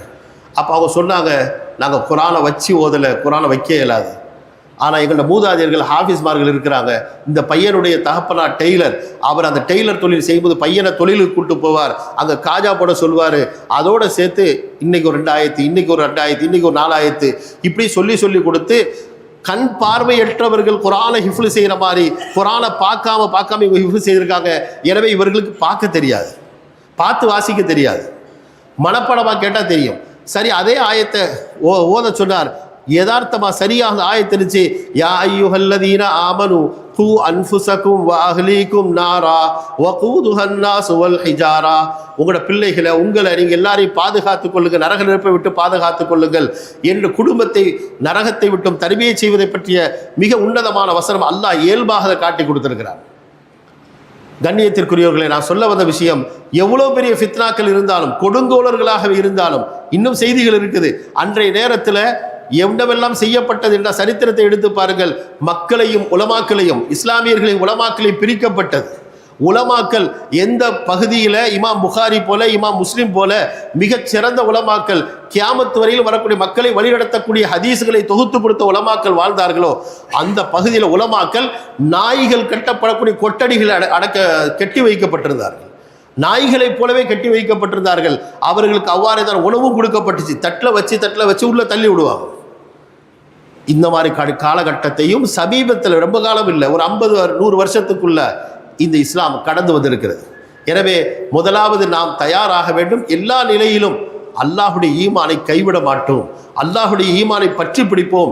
நபி ஸல்லல்லாஹு அலைஹி வஸல்லம் அவரை பற்றியுள்ள ஈமானை உறுதியாக பற்றி பிடிப்போம். அவர்களுடைய சுன்னத்துக்கள் ஒவ்வொன்றாக நாம் பின்பற்றி நடப்போம் என்பதில் நாம் முதல்ல உறுதியாக இருந்தால், நம்மிடத்தில் உறுதியும் தெளிவும் இருந்தால் எந்த கொம்பனாலும் அசைக்க இயலாது. கொள்கையை நாம பின்பற்றும் போது எவன் தடுக்க முடியும்? நஜீஸான கொள்கைகளை தூக்கி பிடித்தவர்களே பெரும் பெரும் காரியங்களை செய்வதாக வெளிப்படுத்தி கொண்டிருக்கும் போது, சத்திய கொள்கையும் சன்மார்க்கமும் நம்மிடத்தில் இருக்கும்போது யாராலும் எதுவும் செய்திட இயலாது. எனவே நாம் உறுதி எடுக்க வேண்டும். எல்லா நிலைகளும் சிரமம் வரும்போது இந்த சூறாவும் இது போன்ற குர்ஆனுடைய மற்ற ஆயத்துக்களும் நமக்கு காட்டித்தரக்கூடிய ஒரே ஒரு படிப்பினை, முதலாவது படிப்பினை, உடனடியாக அல்லாஹ்வின் பக்கம் திரும்பணும். ஃபலௌலா இஸ் ஜாஅஹும் பஅஸுனா, அவர்களுக்கு நம்முடைய தண்டனை வரும் பொழுது ததர்ரஉ, அவர்கள் கெஞ்சி பணிந்து மன்றாடி இருக்கக்கூடாதா? எங்கள்கிட்ட வந்து இருக்கக்கூடாதான்னு அல்லாஹ் கேட்கிறார். அதே மாதிரி இவர்களும் தனக்கு சோதனை ஏற்பட்ட நேரத்தில் அவங்க சொன்ன வார்த்தை ரப்பனா ஆத்தினா மின் லதுன்க ரஹ்மா, உன்னுடைய ரஹ்மத்தை தருவாயாக, விசேஷமான ரஹ்மத்தை தருவாயாக என்று முதலாவது அல்லாஹ்விடத்தில் திரும்பினார்கள். அல்லாஹ்விடத்தில் துஆ செய்தார்கள். தம்முடைய வாழ்க்கையும் அதற்கு தோதுவாக ஆக்கி கொண்டார்கள். வெறுமனே துஆ மட்டும் போதாது, வாழ்க்கையும் அல்லாஹ் காட்டி தந்த, நபி ஸல்லல்லாஹு அலைஹி வஸல்லம் காட்டி தந்த அதற்கு தோதுவாக சுன்னத்தான நடைமுறைகளை பின்பற்றி விட்டு அதற்கு பிறகு நம்ம கேட்கணும். வெறுமனே துஆ மட்டும் கேட்டுக்கொண்டே இருப்பதில் பிரயோசனம் இல்லை. மாறாக அமலும் இருக்கணும், துஆவும் இருக்கணும். இரண்டும் சேரும் பொழுது அல்லாஹ்வுடைய உதவி நிச்சயம் கிடைக்கும். அதுக்கு மிக தெளிவான உதாரணம் தான் இந்த கஹ்ஃப் வாசிகளுடைய சம்பவங்கள். எனவே கண்ணியத்திற்குரியவர்களே, இந்த சூரத்துல் கஹ்ஃப்ல சொல்லப்பட்ட செய்திகளை முதலாவது செய்தி அஸ்ஹாபுல் கஹ்ஃப், குகை தோழர்களுக்கு ஏற்பட்ட அந்த பாடத்தை வச்சு அல்லாஹ் நமக்கு படிப்பினை கூட்டுகிறான். ஈமானை பாதுகாத்துக் கொள்ளுங்கள். அந்த ஈமானை பாதுகாப்பதற்கான வழிமுறைகளை ஒன்றாவது அல்லாஹ்வின் பக்கம் திரும்புவது, அல்லாஹ்விடத்தில் துஆ செய்வது. இன்னொன்று, ஈமானை பாதுகாப்பதற்கான சூழலை ஏற்படுத்துங்கள். ஈமானுடைய சூழலை ஏற்படுத்துங்கள். அதே சூறாவுடைய அதே சம்பவத்திலே இறுதியில் அல்லாஹ் ஒரு செய்தி சொல்வான், ஒஸ்பிர் நஃப்ஸக மஅல்லதீன யதுஊன ரப்பஹும் பில் கதாத்தி வல் அஷியி, காலையிலும் மாலையிலும் அல்லாஹ்வை மாத்திரமே நினைத்து அதிலே திளைத்திருக்கக்கூடிய மக்களோடு உங்களை ஆக்கிக் கொள்ளுங்கள். எல்லா நிலையிலும் அல்லாஹுடைய திக்ரில், அல்லாஹை பற்றிய சிந்தனைகளை, அல்லாஹுக்கு புறம்பான சிந்தனைகளை விட்டுவிட்டு அல்லாஹுக்காக வேண்டி மட்டுமே தன்னை ஆக்கி கொண்டிருக்கிற அந்த நல்லோர்களுடைய சகவாசத்தை, சுஹ்பத்துன் சாலிஹா, நல்ல சகவாசத்தை ஏற்படுத்தி கொள்ளுங்கள் என்று அல்லாஹ் தஆலா சொல்லுகிறார். முதலாவது துஆ. இரண்டாவது நல்லடியார்களுடைய சகவாசம். நல்லடியார்களுடைய சகவாசத்தின் மூலம், அவர்களோடு சேர்ந்திருப்பதன் மூலம் நம்முடைய ஈமான், நம்முடைய அஹ்லாக், நம்முடைய பழக்க வழக்கங்கள் எல்லாமே பாதுகாக்கப்படும். அதுக்கு மாற்றமாக இருந்தால் நஊது பில்லாஹ், மனிதனும் மிருகமாகிடுவான். நல்லோர்கள் தான் மிருகமும் மனிதனாகும், மனிதனை போல் ஆகும். இதே சம்பவத்தில் அதுக்கும் உதாரணம் இருக்குது. குகை தோழர்கள், அந்த குகை தோழர்களை பற்றி சொன்னான் அல்லாஹ் தஆலா. அவர்கள் 7 பேரா, அதை விட அதிகமா இல்லையா என்ற சர்ச்சைகள் ஆயத்திலே பலவிதமான எண்ணிக்கைகள் அல்லாஹ் தஆலாவால் சொல்லப்பட்டிருந்தாலும் அதோடு சேர்த்து அல்லாஹ் தஆலா 8வதாக அவர்களுடைய நாயும் இருந்துச்சு. சாமினுகும் கல்புகும், அந்த நாயும் அல்லாஹ் சேர்த்தே சொல்கிறான். நல்லோர்களோட ஒட்டி கொண்டிருந்ததுனால அதையும் அல்லாஹ் தன் நாயை பற்றி சேர்த்து சொல்கிறான். ஓ கல்புகும் வாசித்தும் அந்த நாய் எப்படி இருந்துச்சு அதையும் அல்லாஹ் தஆலா குறிப்பிடுகிறான். இஸ்லாமிய இலக்கியத்தில் ஒரு பெரும் அறிஞர் இருக்கிற பாரசீக மொழியை சார்ந்த ஷேக் சாதி ரஹிமஹுல்லா அப்படின்னு ஒரு பெரும் அறிஞர் இருக்கிறார். ஏராளமான தத்துவ கவிகள் அவங்க படிச்சிருக்கிறாங்க பாரசீக பாஷையில். அவர்களுடைய கித்தாபுகள் மதரசால பாடத்திலும் இருக்குது, குலிஸ்தான் போஸ்தான் என்ற பேரில். அதில் அவர்கள் கவி படிக்கிறாங்க. சகே அஸ்ஹாபே கஃப் ரோசே சந்த் பயே நேகா கிரஃப்ட் மருதும் ஷுத், குகை தோழர்களுடைய நாய் நல்லோர்களை அண்டி இருந்தது, நல்லோர்களோட சேர்ந்து இருந்தது. சில நாட்கள் அவங்களோட சேர்ந்து இருந்துச்சு. மருதும் ஷுத், அதுவும் மனுஷனை போல மாறிடுச்சு. அல்லாஹ் குர்ஆன்ல அதை பற்றி சொல்லக்கூடிய அளவுக்கு அதில் அந்தஸ்து வந்துடுச்சு. இதுக்கு நேர் மாற்றமா பிசரே நூஹ் பாபதா பினிஷிஸ் காந்தான நுபுவத்தஷ் கும்ஷு, நூஹ் அலைஹிஸ்ஸலாத்துடைய மகன், நபியினுடைய மகன். ஆனால் அவன் வழிகட்ட தவறி போன மனிதர்களோடு இருந்தான், தவறான மனிதர்களோட தோழமையில் இருந்தான். அந்த நபித்துவ பரம்பரையை அவன் இழந்துட்டான். அல்லாஹ் என்ன சொல்ற, இன்னஹு லைஸ மின் அஹ்லிக், அவங்களை சார்ந்தவர் இல்லை என்று அல்லாஹ் சொல்லக்கூடிய அளவுக்கு நூஹ் அலைஹிஸ்ஸலாம் அவனுக்காக கேட்ட துஆவுக்கும் அல்லாஹ் சற்று கடினமாக, நீங்கள் இவ்வாறு இப்படிப்பட்ட கேள்விகளை இப்படிப்பட்ட பிரார்த்தனைகளை செய்ய வேண்டாம் என்று எச்சரிக்கக்கூடிய தொனியில் அவர்களுக்கு பதிலளிக்கப்பட்டது. அதோட சொல்ல, இன்னஹு லைஸ மின் அஹ்லிக் ஃபலா தஸ்அல்னி மா லைஸ லக பிஹி இல்ம், எதை பற்றி உங்களுக்கு விளக்கம் இல்லையோ அதை பற்றி என்கிட்ட கேட்க வேணாம் என்று அல்லாஹ் எச்சரிக்கக்கூடிய அளவுக்கு பதில் வந்துச்சு. இதை வச்சு அவர் சொல்கிறார், பிஸ்ரே நூஹ் பாபதா பினிஷிஸ் காந்தான நுபுவத்தஷ் கும்ஷுத், நூஹ் அலைஹிஸ்ஸலாத்துடைய மகன் தவறானவர்களோட சேர்ந்திருந்தான், அவன் நபித்துவ பரம்பரையை இல்லாமல் போச்சு. அதே நேரம் இந்த நாய் நல்லோர்களோட சேர்ந்திருந்து அவர்களை பற்றி அதை பற்றி பேசப்படக்கூடிய அளவுக்கு குர்ஆன்ல பிரஸ்தாபிக்கப்படக்கூடிய அளவுக்கு அதன் அந்தஸ்து உயர்ந்து விட்டது. எனவே ரெண்டு விஷயங்கள் ஈமானை பாதுகாப்பதற்கு, ஒன்றாவது துஆ, இரண்டாவது நல்லோர்களுடைய தோழமை. இதற்கு அடுத்து இரண்டாவதான ஒரு செய்தி, ஒதுரிபு லஹும் மஸலர் ரஜுலைனி ஜஅல்னா லி அஹதிஹிமா ஜன்னத்தைனி மின் அனாப். முதலாவது சோதனை ஈமானுடைய சோதனை, இரண்டாவது சோதனை செல்வத்துடைய சோதனை. அல்லாஹ் தஆலா கொடுக்கிறது ஈமானும் சரி, செல்வமும் சரி, மற்றவைகள் சரி, எல்லா நிஅமத். ஆனால் ஒவ்வொரு நிஅமத்துக்கும் பதில் சொல்ல கடமைப்பட்டிருக்க. வல துஸ்அலுன யௌமஇதின் அனின் நஈம், ஒவ்வொரு நியாமத்துக்கும் பதில் சொல்லணும். இரண்டாவது, எல்லா நியாமத்துமே நமக்கு சாதகமாகத்தான் இருக்கணும்னு அவசியம் இல்லை, சில நேரம் அது சோதனையாக இருக்கலாம். ஒன் அபுலூக்கும் பிஷர்ரி ஒல் ஹைரி ஃபித்னத்தன், ஒன் அபுலூக்கும் உங்களை நாங்கள் சோதிக்கிறோம், பிஷர்ரி தீயதை கொண்டும் சோதிக்கிறோம், நீங்கள் எதை தீயதாக நினைப்பீங்களோ அதை கொண்டும் சோதிக்கிறோம், ஒல் ஹைரி எதை நீங்கள் நலவாக நினைக்க அதை கொண்டும் சோதிக்கிறோம். அப்போ செல்வம் என்பது இருக்க வேண்டியது தான், தேவைதான், வாழ்க்கைக்கு அத்தியாவசியமானது தான். ஆனால் அந்த செல்வம் வந்ததற்கு பிறகு எப்படி இருக்கணும், எப்படி இருக்கக்கூடாது. ஹாரூனுக்கு அல்லாஹ் 4 படிப்புன்னு சொல்கிறான், 4 உபதேசம் சொல்கிறான். செல்வம் கொடுத்துக்கு அவனை பாரி வேறு யாருக்கு அல்லாஹ் செல்வம் கொடுத்தது இல்லை. அந்த அளவுக்கு மிக அதிகமான செல்வம் எல்லாம் அவனுக்கு கொடுத்ததாக அல்லாஹ் குறிப்பிட்டிருக்கிறான். துன்யாவை அற்பமானதாக சொற்பமானதாகத்தான் சொல்வான். ஆனால் காரூனுடைய சம்பவத்தை எடுத்து பார்த்தா அல்லாஹ் சொல்றான், அவனுக்கு இன்னஹு ஊத்திய து ஹத்தின் அதீம், அவன் மிகப்பெரிய பங்கு கொடுக்கப்பட்டதாக மக்கள் பேசிக்கொள்கிறார்கள் என்பதையெல்லாம் அல்லாஹ் குறிப்பிட்டிருக்கிறான். அவனுடைய அந்த செல்வம் கொடுக்கப்பட்ட அந்த காரூனை பார்த்து அல்லாஹ் தஆலா சொன்னான், அஹ்சின் கமா அஹ்சன் அல்லாஹு இலைக், அஹ்சின் கமா அஹ்சன் அல்லாஹு இலைக், அல்லாஹ் உன்னிடத்துல உபகாரமாக தாராளமாக நடந்து கொண்டதை போல நீயும் மக்களோட நல்லபடியாக நடந்துக்க. அதே மாதிரி ஒபுத்தகி ஃபீமா ஆத்தாக் அல்லாஹு தாரல் ஆஹிரா, ஒபுத்தகி நீ தேடிக்கொள் அத்தாரல் ஆஹிரத்தை, மறு உலகத்தை தேடு. இந்த செல்வத்தை கொண்டு துன்யாவை தேட வேணாம், மறு உலகத்தை தேடு. ஆனால் இடையில ஒரு வார்த்தை, ஃபீமா ஆத்தாக் அல்லாஹு, ஒபுத்தகி ஃபீமா ஆத்தாக் அல்லாஹு, அல்லாஹ் எதை தந்தானோ அதன் மூலம் ஆகிரத்தை தேடு.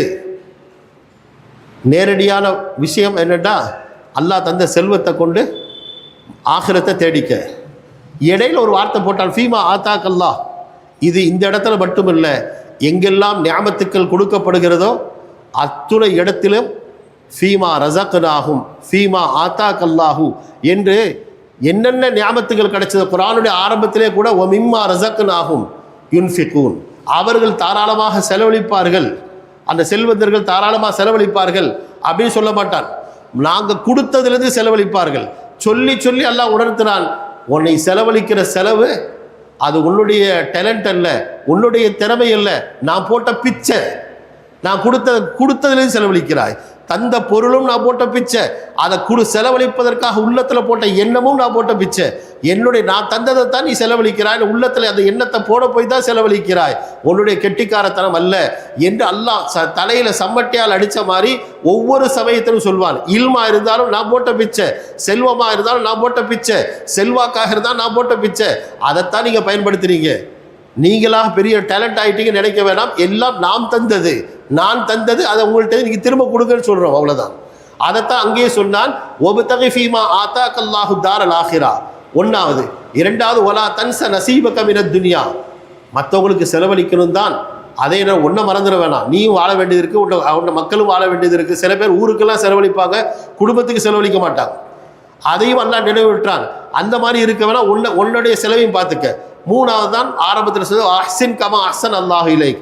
நாலாவது சொன்னால் இன்னல்லாஹ லா யுஹிப்புல் முஃப்ஸிதீன். அல்லாஹ் குழப்பம் செய்யக்கூடியவர்களை அல்லாஹ் விரும்ப மாட்டான். செல்வம் கிடைச்சதை வச்சு ஆட்டம் போட வேணாம், அல்லாஹு கட்டுப்பட்டு நடங்க.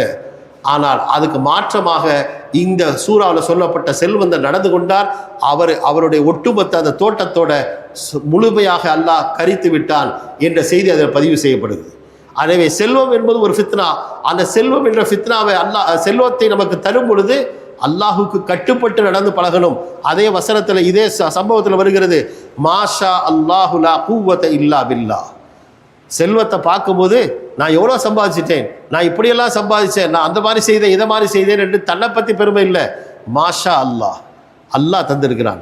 லா குவத இல்லா பில்லா, அல்லாஹ் தான் எனக்கு நாடி தந்திருக்கான், அவன் தராட்டி எனக்கு எந்த வழியும் இல்லை என்று அந்த நேரத்திலும் அல்லாஹுடைய நினைவு வரணும் என்பதாக அல்லாஹ் செல்வத்துடைய ஃபித்னாவை பற்றி சொன்னான். மூணாவது இல்முடைய ஃபித்னா. அது எந்த கல்வியாக இருந்தாலும் கல்வி மிகுதி ஆகும்போது, கல்வி கற்றவராக ஆகும்போது தானாகவே அதனோடு பெருமைத்தனம் வரலாம். வரக்கூடாது, ஆனால் பெரும்பாலும் வரும். வரக்கூடாதான் பெரும்பாலும் வந்துடும். அவ்வாறு பெருமைத்தனம் இல்லாமல் இருக்கணும் என்பதற்காக அல்லாஹ் தஆலா ஒரு செய்தி, நீண்ட செய்தி, மிக நீண்ட செய்தி, அடிக்கடி நம்ம கேட்ட செய்தி வரும்போது ஆலிம் சார் சொல்லிட்டாங்க டைம் இத்தனைக்குள்ளே முடிச்சிருங்கன்ட்டு. அதனால் டைமை பார்த்து பார்த்து பார்த்து பதறி பேச வேண்டியதாக இருக்குது. சரி, அதில் மூசா அலைஹிஸ்ஸலாம் அவர்கள், அது மாதிரி மூசா அலைஹிஸ்ஸலாம், ஹதிர் அலைஹிஸ்ஸலாம் ஆகிய இருவரின் மூலமாக நடந்த செய்தி எல்லாருக்கும் தெரியும். மூசா அலைஹிஸ்ஸலாத்தின் அந்தஸ்து என்னன்னு எல்லாருக்கும் தெரியும். ஹதிர் அலைஹிஸ்ஸலாத்தோட ஒப்பிட்டு பார்த்தா மூசா அலைஹிஸ்ஸலாம் அந்தஸ்து மிகப்பெரியது. உலுல் அஸ்மான நபிமார்களை ஒத்தர். அவர்கள் பேசிய பேச்சில் ஒரு சிறிய சருகுதல் சொல்லலாம். அது பெரிய ஒரு மார்க்கப்படியும் சரி, உலக நியதிப்படியும் சரி, பாவம் அல்ல, தவறல்ல. நல்ல ஒரு பிரமாண்டமான அற்புதமான ஒரு வசீகரமான பேச்சை பேசுனாங்க. அந்த பேச்சை கேட்ட அந்த பார்வையாளர்கள் ஒருத்தர் ஆச்சரியப்பட்டு, உங்களை விட மிகப்பெரிய அறிவாளி யாராவது இருக்கிறாங்களா அப்படின்னு கேட்டதுக்கு அவங்க இல்லைன்னு சொல்லிட்டாங்க. அவங்க என்ன செய்திருக்கணுமா, அல்லாஹு ஆலம் என்று சொல்லியிருக்கணும், இல்லைன்னு சொல்லிட்டாங்க. ஒரு வகையில் அது சரியும் தான். ஏன், நபி தான் ஆகச்சிறந்த அறிவாளி. அவர் இருக்கிற காலத்தில் அவர் தான் அறிவாளி. அவரை விட வேற ஒருத்தர் அறிவாளியே இருக்க மாட்டார். யதார்த்தம் அதுதான், யதார்த்தத்தை தான் சொன்னாங்க. ஆனால் ஹதீஸ்ல வருது, நபி அலைஹிஸ்ஸலாத்து வஸ்ஸலாம் சொல்கிறார்கள், லம் யகில்ஹு இலல்லாஹ். அந்த செய்தி அல்லாஹின் பக்கம் திருப்பல, தன் பக்கமாக சேர்த்துட்டாங்க. அதனால அவர்களுக்கு பாடம், நீங்க போய் பாடம் படிச்சுவாங்க.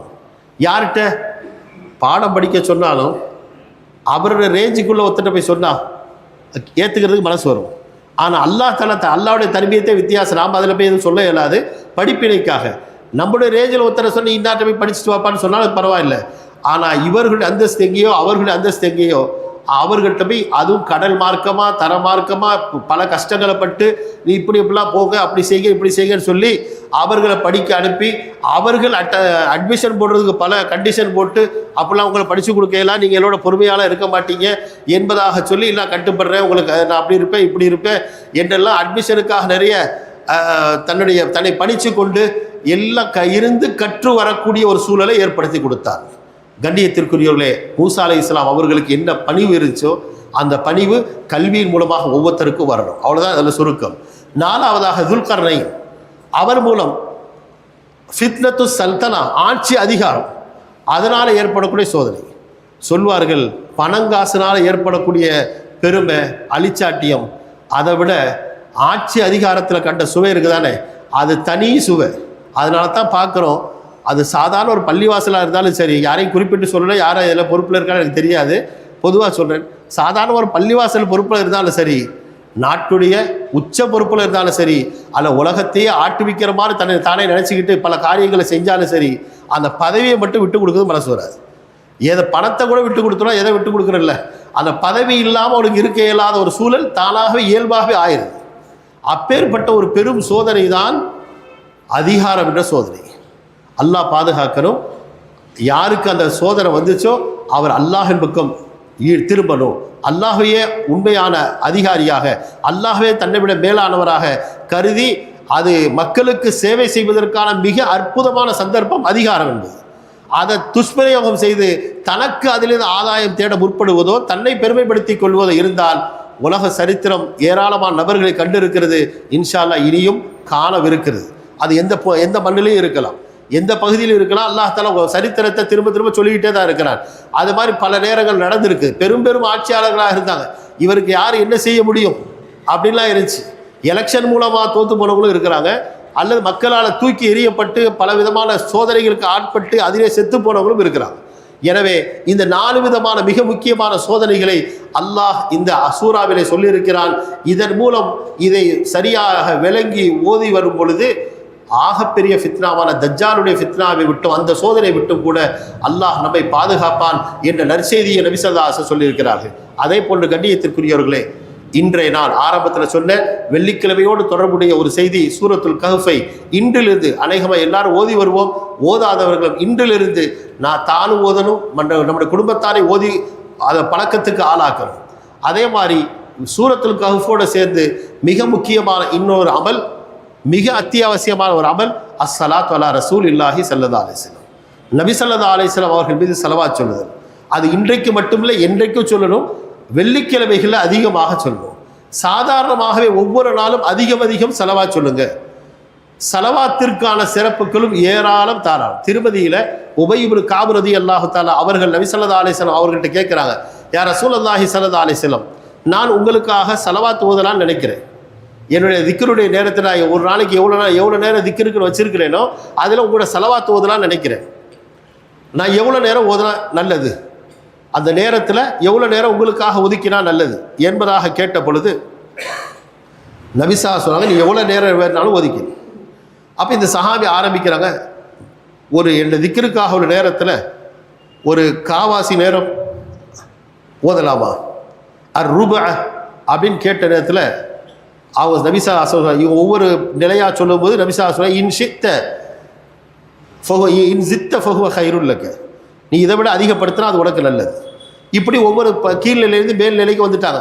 பாதி, மொத்த நேரத்தில் 3/2 பகுதி என்றெல்லாம் கேட்குறாங்க. ஒவ்வொரு சமயத்தில் நபி ஸல்லல்லாஹு பதில் சொல்கிறாங்க, பரவாயில்லை, இன் ஜித்த ஃபஹுவ கைருல் லக, இதை விட அதிகப்படுத்தினா அது உனக்கு நல்லது என்பதாக சொன்ன பொழுது அந்த சஹாபி உபய் இப்னு கஅப் ரலியல்லாஹு தஆலா சொல்கிறார்கள், அஜாலுல்லக்க சலாத்தி அஜாலு சலாத்தி குல்லஹா, அந்த நேரம் முழுக்க உங்களோட சலாத்திலே நான் ஆக்கி விடுகிறேன் என்ற கருத்துள்ள வாசகத்தை சொன்ன பொழுது நபி ஸல்லல்லாஹு அலைஹி வஸல்லம் அவருக்கு பதிலாக சொன்னார்கள், இதன் துக்ஃபா ஹம்முக வ யுகஃபரு லக தம்புக, இதன் துக்ஃபா ஹம்முக வ யுகஃபரு லக தம்புக. நபி அலைஹிஸ்ஸலாத்து வஸலாம் அவர்களுடைய ஸலவாத்துக்காக சொல்லப்பட்ட இந்த ஒரு பாக்கியம் மட்டுமே போதுமானது வாழ்நாள் முழுவதும் ஸலவாத்தில் கழிக்கிறதுக்கு. என்ன சொன்னார்கள், அவ்வாறு நேரம் முழுக்க ஸலவாத்தில் நீங்கள் கழிப்பீர்களாக இருந்தால் உங்களோட கவலைகள் எல்லாம் போக்கப்படும், உங்களோட பாவங்கள் எல்லாம் மன்னிக்கப்படும், உங்களோட கவலைகள் எல்லாம் போக்கப்படும், பாவங்கள் எல்லாம் மன்னிக்கப்படும் என்று சொன்னார்கள். முஹத்திஸீன்கள் எழுதுகிறார்கள், துன்யா ஆகிரா ரெண்டுக்குமான சொல்யூஷன், ரெண்டுக்குமான தீர்வு இதில் தான் இருக்குது. ஏன், மனுஷனுக்கு உலகத்தில் பிரச்சனை கவலை, ஆகிரத்தில் பிரச்சனை பாவம். உலகத்தில் பிரச்சனை கவலைக்கும் இதில் தான் தீர்வு, ஆகிரத்தில் பிரச்சனை பாவத்துக்கும் இதில் தான் தீர்வு என்று நபி ஸல்லல்லாஹு அலைஹி வஸல்லம் சொல்லிவிட்டார்கள். எனவே ஒட்டுமொத்த நேரத்தையும் ஸலவாத்திலே கழியுங்கள் என்பதாக வாழ்நாளில் எப்பொழுதும் அன்றாடம் பழக வேண்டும். குறைந்தபட்சம் ஒரு நாளைக்கு ஒரு 300 தடவையாவது, லேசான சிறிய ஸலவாத்துக்களாக இருந்தாலும் 300 தடவையாவது. 300 சொல்ல பார்த்து பயந்துட வேணாம், செஞ்சு பார்த்தா தெரியும். ஒரு 10 நிமிஷமோ 15 நிமிஷமோ ஆகலாம். ஸல்லல்லாஹு அலா முஹம்மத் ஸல்லல்லாஹு அலைஹி வஸல்லம் என்று சொன்னாலே அது ஒரு ஸலவாத்தாக ஆயிரும். ஒரு 10-15 நிமிஷம் சொன்னாலே போதும். காலையில் மாலையில் அப்படி பிரித்து சொன்னால் அதுவும் நேரம் பெருசாக மொத்தமாக என்ன செய்ய கழியாது. நம்முடைய இயல்பு என்ன ஆயிடுச்சுட்டா, ஸலவாத்தோ திலாவத்தோ திக்ரோ இதை சொல்லும்போது அது ஒரு சுமையை போல. ஆனால் வாட்ஸ்அப்பை திறந்தா அந்த நேரம் போகிறதே தெரியாது. வாரத்துக்கு ஒரு தடவை அதில் வரும்போது தெரியும், இந்த வாரம் ஒரு நாளைக்கு எத்தனை நிமிஷம் இல்லை, எத்தனை மணி நேரம் கழிச்சிருக்கார். உலகத்திலே ஆக கூடுதலாக ஸ்க்ரீன் டைமிங் அதிகம் எங்கே தான், இந்தியாவில் தானே. உலகத்தில் மற்ற இடத்துலலாம் சராசரி ஸ்க்ரீன் டைமிங் 2 மணி நேரம் 33 நிமிஷம்டா, இந்தியாவில் 2 மணி நேரம் 45 நிமிஷம் ஆவரேஜாக. அப்போ ஒரு நாளைக்கு வாட்ஸ்அப்பை மட்டும் பார்க்குறதுக்கோ இல்லை மற்ற சோஷியல் மீடியா பார்க்குறதுக்கோ சர்வசாதாரணமாக எவ்வளோ கழியுது. ஆனால் திக்ருன்னு சொல்லும்போது, ஸலவாத்துன்னு சொல்லும்போது தானாக மனசுக்குள்ளே அதுக்கு எவ்வளோ நேரம் போகும், அது எங்கே எடுக்கிறது, அதுக்கும் அல்லாஹ் தான் தருவான் இன்ஷா அல்லாஹ். அந்த நேரத்தில் பரக்கத் செய்வான். இமாம் நவவி ரஹிமஹுல்லா, இமாம் புகாரி ரஹிமஹுல்லா ஒவ்வொருத்தரோட கிதாபுகள் எடுத்து பாருங்கள், பக்கமாக எதிர்க்க. இமாம் நவவி ரஹிமத்துல்லா 46 வருஷம் தான் வாழ்ந்தது. மொத்தமே 46 வருஷம் தான். எழுதின கிதாபுகளை எடுத்து அதனுடைய இண்டெக்ஸ் இருக்குது, அதில் ஃபஹரஸ்ட், அதை படித்து பார்க்கவே நமக்கு டைம் இருக்காது. எப்படி இந்த 46 வயசில் இவ்வளோ காரியத்தை செய்தாலும் நம்ம ஆச்சரியப்படுறோம். காரணம், அவங்கள்ட்ட இந்த திலாவத்தும் திக்ரும் சலவாத்தும் அவர்களுக்கு நேரத்தை மிச்சப்படுத்தி கொடுத்திருக்கிறது, நேரத்தில் பரக்கத்தை ஏற்படுத்தி கொடுத்திருக்கிறது. எனவே தான் வெறும் 40-46 வயசில் இப்பேற்பட்ட சாதனைகளை அவர் செய்திருக்கிறாங்க. எனவே கண்ணியத்திற்குரியவர்களே, இந்த நாளில் வெள்ளிக்கிழமையில் ஒன்று சூரத்துல் கஹ்ஃப், இன்னொன்று அதிகமாக சலவாத். மிக முக்கியமாக சலவாத்தை வாழ்நாளுடைய ஒரு உயிர் நாடியாக, உயிர் துடிப்பாக நாம் ஆக்கிக்கொள்வோம். குறிப்பாக இன்னொரு செய்தி, எல்லாரும் சொல்லுவாங்க இன்னொரு செய்தி சொல்லி டைம் எடுத்துருவேன்ட்டு, ஒரே ஒரு செய்தி, நபி ஸல்லல்லாஹு அலைஹி வஸல்லம் அவருடைய ஒரு சுன்னத்தை மட்டும் நினைவூட்டி போகிறதுக்கு விரும்புகிறேன். நபி அலைஹிஸ்ஸலாத்து வஸ்ஸலாம் அவர்கள் சொன்னார்கள், பாங்குக்கு பிறகு முந்தியெல்லாம் பாங்குக்கு சொன்னால் அதை கேட்டால் நம்ம கேட்டு அமைதியாக இருப்போம், பதில் சொல்லுவோம், அதெல்லாம் இருக்குது. இன்றைக்கி மாஷா அல்லான்னு சொல்லக்கூடாது, மறுபக்கமாக சொல்லணும். அல்லாஹ் பாதுகாக்கணும். பாங்கு சத்தம் கேட்டுக்கிட்டு தான் இருக்குது. மாஷா அல்லாஹ், நம்ம ஊரில் எத்தனையோ இடத்துல பாங்கு சத்தம் கேட்குது, ஆனால் நம்மளோட வாய்கள் அமைதியாகுதில்லை. நபி அலைஹிஸ்ஸலாத்து வஸ்ஸலாமுடைய ஹதீஸில் சஹீ முஸ்லிம்லேயும் வந்திருக்கிறது, மற்ற கிதாபுலையும் வந்திருக்கிறது. பாங்குக்கு பிறகு 5 விதமான அமல்கள் இருக்குது. அதில் முதலாவது பாங்குக்கு பதில் சொல்கிறது. முஅத்தின் என்ன சொல்கிறாரோ அது அப்படியே சொல்கிறது. ஹய்யால சலா ஹய்யால ஃபலால மட்டும் லா ஹவ்ல வலா குவத்த இல்லா பில்லான்னு சொல்கிறது. இது எல்லாரும் அநேகமாக செய்கிறவங்க செய்து கொண்டிருக்காங்க, இதையாவது செய்யணும். பாங்கு முடிஞ்சதற்கு பிறகு, முஅத்தின் பாங்கு சொல்லி முடிஞ்சதற்கு பிறகு முதலாவது விஷயம் சலவாத் சொல்கிறது. முதலாவது விஷயம், நான் தர்த்தீபாக சொல்லலை, என்ற ஞாபகத்தில் இருக்கிறத சொல்கிறேன். இப்படி தான் செய்யணும், இல்லை எப்படி வேணாலும் செஞ்சுக்கலாம், ஆனால் இந்தந்த விஷயத்தை செய்யணும். முதலாவது விஷயம் சலவாத் சொல்கிறது. அந்த இடத்துல தான் வருது, மன்சல்லா அலைய வாஹிதன் ஸல்லல்லாஹு அலைஹி அஷ்ரா என்ற அந்த ஹதீஸ், பிரபலமான ஹதீஸ் அந்த இடத்துல தான் வருது. அப்போ நீ ஒன்றாவது விஷயம் சலவாத் சொல்கிறது. இரண்டாவது விஷயம், இரண்டாம் கலிமா நம்ம சொல்கிறோமே, அஷ்ஹது அல்லா இலாஹ இல்லல்லாஹ் வஹ்தஹு லா ஷரீக லஹ் வ அஷ்ஹது அன்ன முஹம்மதன் அப்துஹு வ ரசூலுஹு, இதுவும் சஹீஹ் முஸ்லிமில் வருது. மூணாவது விஷயம், ரதீது பில்லாஹி ரப்பன் ஒபில் இஸ்லாமி தீனன் ஒபி முஹம்மதின் ஸல்லல்லாஹு அலைஹி வஸல்லம் நபிய்யன் வ ரசூலா, இதையும் சொல்கிறோம், இதுவும் சஹீஹ் முஸ்லிமில் வருது. நாலாவது, நம்ம வளமையாக ஓதுற பாங்குடைய துவா, அது முதல்ல ஓதுனாலும் சரி, நாலாவதாக ஓதுனாலும் சரி, மொத்தத்தில் அதையும் ஓதணும். அஞ்சாவதாக நமக்கு ஒரு துவா கேட்கணும். அது எந்த துவாவாக இருக்கலாம்? ஹதீஸில் வருது, லா யுரத்து துஆஉ பைனல் அதானி வல் இகாமா என்ற இந்த 5 விஷயங்களை நாம் கடைபிடிக்க முயற்சிப்போம். சூரத்துல் கஹ்ஃபை வாழ்நாள் முழுக்க ஒவ்வொரு வெள்ளிக்கிழமைகளில் மட்டுமாவது ஓதுவோம், சலவாத்தையும் தொடர்ந்து ஓதுவோம் என்று கேட்டவனாக, நினைவுபடுத்தியவனாக, அல்லாஹுக்கு பேசக்கூடிய வாய்ப்பை தந்த அல்லாஹுக்கும் இந்த புனித புகாரி ஷரீஃபுடைய நிர்வாகிகள் உலமாக்களுக்கும் நன்றி கூறியவனாக, கேட்ட உங்களுக்கும் நன்றி கூறியவனாக விடைபெறுகிறேன். வாஹிரு தாவானா அல்ஹம்துலில்லாஹி ரப்பில் ஆலமீன். அஸ்ஸலாமு அலைக்கும் வரஹ்மத்துல்லாஹி வபரகாத்துஹு. யா கரீம் யா பாகி யா ரஹீம் ஜல்லல்லாஹு லா இலாஹ இல்லல்லாஹு லா இலாஹ இல்லல்லாஹு லா இலாஹ இல்லல்லாஹு லா இலாஹ இல்லல்லாஹு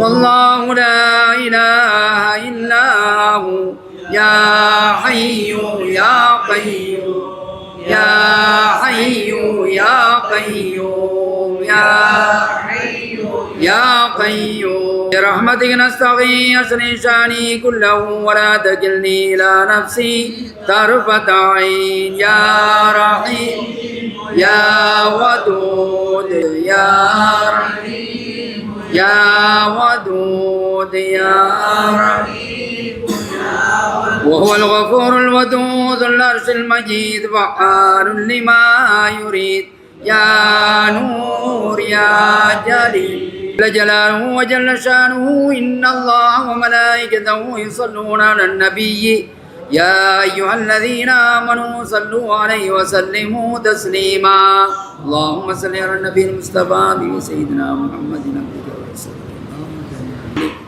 اللهم صل على النبي المصطفى سيدنا محمد عبدك ورسولك النبي الأمي وعلى آله وصحبه وسلم اللهم صل على النبي المصطفى سيدنا محمد عبدك ورسولك النبي الأمي وصل على جميع الأنبياء والمرسلين وعلى ملائكة المقربين وعلى عبادك الصالحين وعلى أهل طاعتك أجمعين وارحمنا معهم برحمتك يا أرحم الراحمين والحمد لله رب العالمين.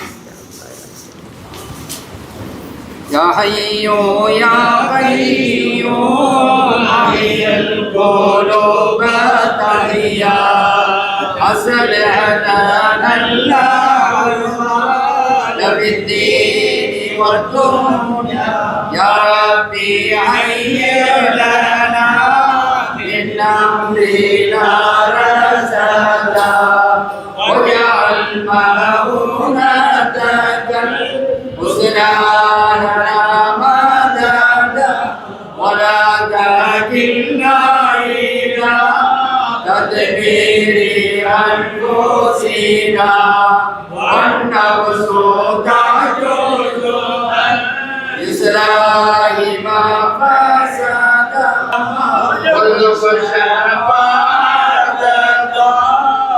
العاشمين لنا والقول ما لنا يا حكم الحكماء والشفاعة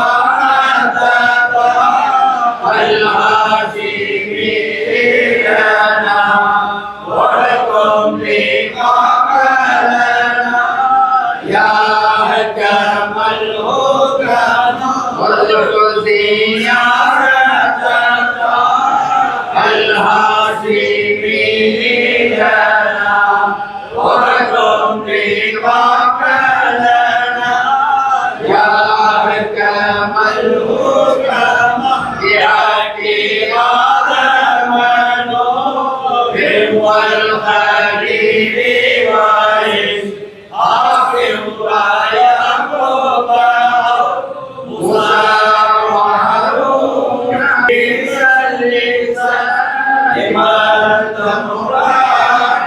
يا حي يا قيوم علي القلوب والرياح أصلح لنا اللهم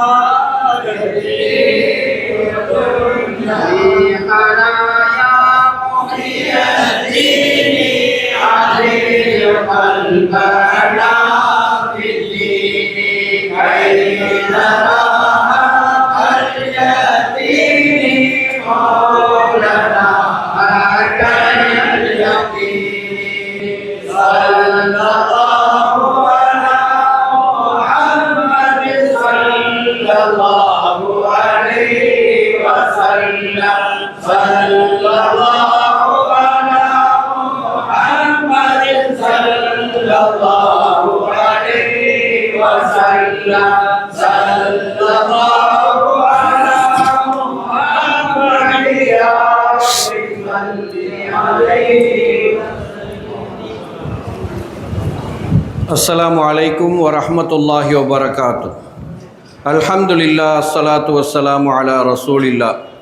அகிலம் சிறந்தோங்க அருள்மறை திருக்குர்ஆனை தந்தவனே, அகிலத்தின் அருட்கொடையாய் அண்ணல் நபியை தந்தவனே, யா அல்லாஹ் உன்னை போற்றி புகழ்கின்றோம். அல்ஹம்துலில்லாஹ் வ ஷுக்ருலில்லாஹ். அகம்புறம் அனைத்திலும் புனிதர், அருள்மறை குர்ஆனாய் வாழ்ந்து வழிகாட்டுகிற ஏந்தலரே, எம்பெருமானே, எம் உயிரினும் இனிய கண்மணியே, யா ரசூலல்லாஹ், உங்கள் மீது ஸலவாத்தும் சலாமும் உண்டாவதாக. ஸல்லல்லாஹு அலா முஹம்மதின் ஸல்லல்லாஹு அலைஹி வஸல்லம்.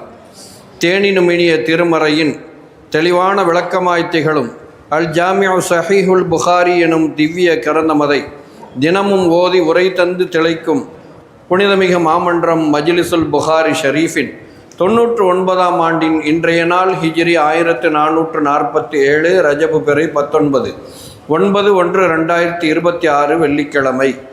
இன்று ஓதப்பட்ட நபிமணி மொழிகளுக்கு தென்காசி அல் ஃபுர்கான் அரபிக் கல்லூரியின் பேராசிரியர், நமதூரை சார்ந்த மௌலவி அல் ஹாஃபில் அஃதலுல் உலமா பிரபு எம்ஆர் மஹ்மூத் மஃபாஸ் ஆலிம் அல் அஸ்ஹரி அவர்களாலும், தேவிப்பட்டினம் ஹக்கானியா அரபிக் கல்லூரியின் முதல்வர், நமதூரை சார்ந்த கண்ணியத்திற்குரிய மௌலானா மௌலவி அல்ஹாஜ் அல் ஹாஃபில் எம் ஷேக் அலி நுசுக்கி ஆலிம் காசிமி காஷிஃபி அவர்களாலும் விளக்குவரை வழங்கப்பட்டு இறையோன் திருவருள் சூழ இனிதே நிறைவரும் நிலையில் இருக்கிறது இன்றைய மஜ்லிஸ். அல்ஹம்துலில்லாஹ்.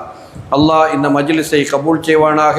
இதில் யார் யார் என்னென்ன நாட்ட தேட்டங்களோடு வந்து கலந்து கொண்டிருக்கிறார்களோ, வர முடியாமல் வீட்டிலிருந்து அவதானித்து கொண்டிருக்கிறார்களோ, இதற்காக செலவழிக்கிறார்களோ, உழைக்கிறார்களோ, நிர்வகிக்கிறார்களோ, அனைவரது ஹலாலான ஹாஜாத்துகளையும் தனது அருளால் நிறைவேற்றி வைப்பானாக. ஆமீன். இன்ஷா அல்லாஹ் நாளை ரஜபு பிறை 20 சனிக்கிழமை.